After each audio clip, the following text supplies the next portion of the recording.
I'm Danielle, your host of the Abridged to Motherhood podcast, the place where moms like you learn to thrive, not just survive through pregnancy, birth, and postpartum.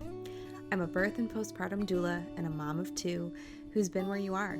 My first pregnancy was filled with so much excitement, but it was also marked by stress, anxiety, and fear of the unknown. I thought I had everything mapped out, but when postpartum hit, I realized how unprepared I was for the physical, emotional, and mental toll of motherhood. It was overwhelming, lonely, and nothing like I imagined.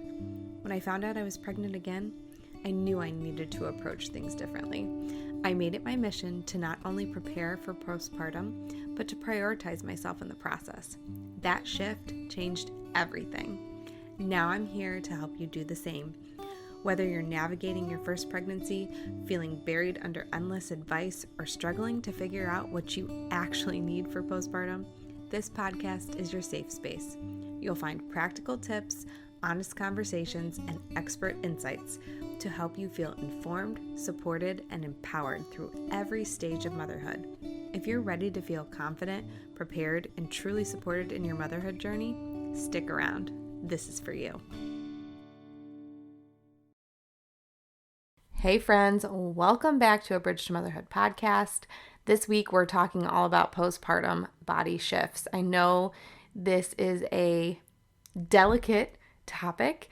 It is difficult for a lot of us, especially if we've struggled with body image prior to pregnancy, but our bodies go through such incredible changes throughout pregnancy and postpartum. And I wanted to do this episode this week because next week I have a guest episode with a trainer. Her name's Allison O'Kale, and she just has such great wisdom to offer us in this area. But I wanted to, do a solo episode leading up to that, just talking about the emotional side of postpartum body shifts because it is so difficult for so many of us.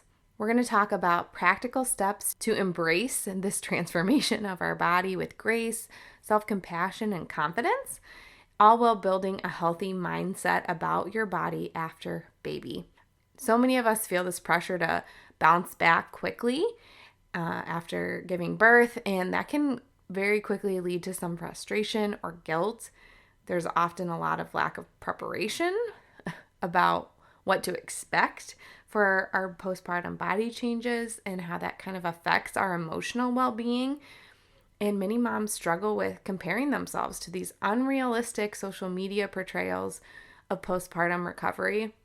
I love seeing women kind of starting to post these images of themselves, one day after giving birth, 1 week, 4 weeks, to give us a more realistic expectation of what that might look like for us, but everybody is so different. So before we can even talk about these postpartum body changes, I think what we have to do is start with our mind. So we have to shift our perspective on these changes. So instead of focusing on getting our pre-baby body back, celebrate what your body accomplished during pregnancy and birth. Right? This was huge what your body did. You grew a human. You created a new organ with the placenta. You gave birth, and then now you're possibly breastfeeding. Your body did so much. So instead of viewing your postpartum body changes as like damage to your pre-baby body, or you no longer look the same way or feel the same way, celebrate what your body accomplished and see it as strength and resilience, because a positive mindset can really foster that self-love of your body and can reduce that unnecessary pressure that you're putting on yourself to get back to this pre-baby body during an already challenging time, right? You're not sleeping.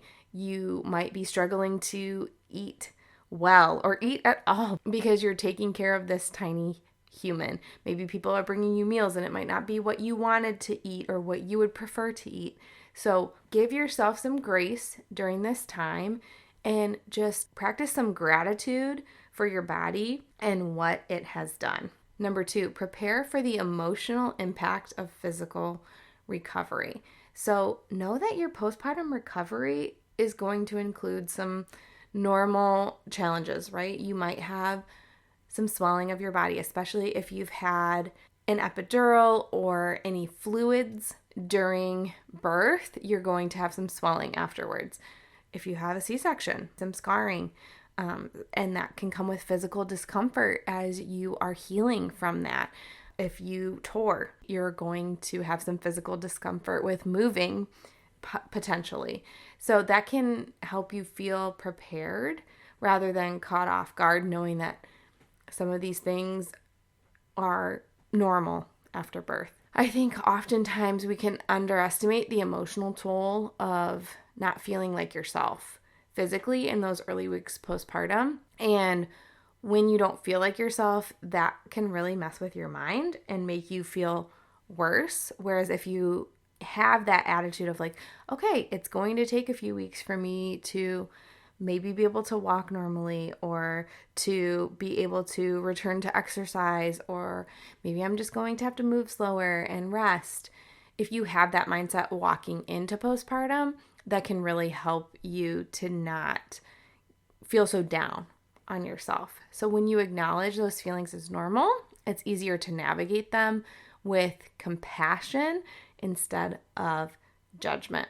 And number 3, create a support system that uplifts you. So surround yourself with people who reinforce positive, realistic attitudes about postpartum recovery.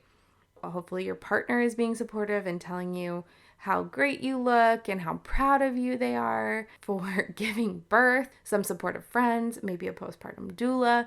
But listen to those voices and not the voice of someone who is making comments about your body that should not be making them, okay? Do not listen to unsolicited advice, toxic comments from others. We're just going to brush that off our shoulders. And if we have to, maybe we have some sort of a script. If we are dealing with someone who wants to continue to comment on your body, maybe we say something like, you know what, I'm really focused on loving my baby right now. Let's not talk about my body. Encouraging voices instead can help you focus on healing and gratitude instead of criticism or self-doubt. I wanted to give you a few action items that maybe you can work on if this is something that you're struggling with postpartum. One could be to write a list of affirmations about your body's strength and post it where you'll see it daily. So writing down something like, my body is strong, my body is beautiful, and you can repeat those things to yourself. Number 2, set boundaries with others about discussing your body or appearance during postpartum. If you've got a family member that wants to keep commenting on it, maybe you set the boundary with them like, hey, I really don't want to talk about my body right now. I'm focused on loving my baby and healing.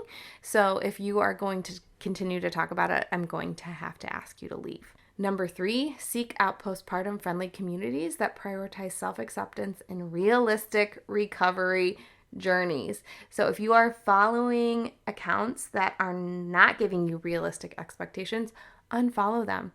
If you are struggling to compare yourself to friends whose bodies look different than yours, maybe you need to mute them on social media for a little bit.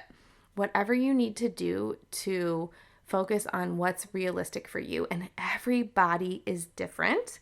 Some women hold on to weight while they are breastfeeding. Others drop it quickly. Some women will find that with a little exercise and some healthy eating habits, they lose the weight quickly. Maybe they have a better metabolism than you. Everyone is different. And so you need to seek out those supports that are going to focus on your individual body and your individual needs, which is why I loved Allison's conversation, because she always tailors everything to the individual. We are all individuals and our bodies do different things, and we're all going to struggle with that differently. As hard as it is, I want you to try your best to focus on you and your own journey. And I want to remind you that your postpartum body tells the story of strength, of sacrifice, of love for carrying your baby. And hopefully by focusing on this emotional, mental side of things, you can embrace your body's journey with kindness and give yourself gratitude, give your body gratitude for what it has achieved. If this is resonating with you, I would love, love, love to have you join our Postpartum on Purpose community. We talk about our physical recovery, our body image as part of that. And if you are interested in learning more, you can go to abridgetomotherhood.com/community. You can join us at any point in time. No matter what week we're on, you will get 6 weeks in the community.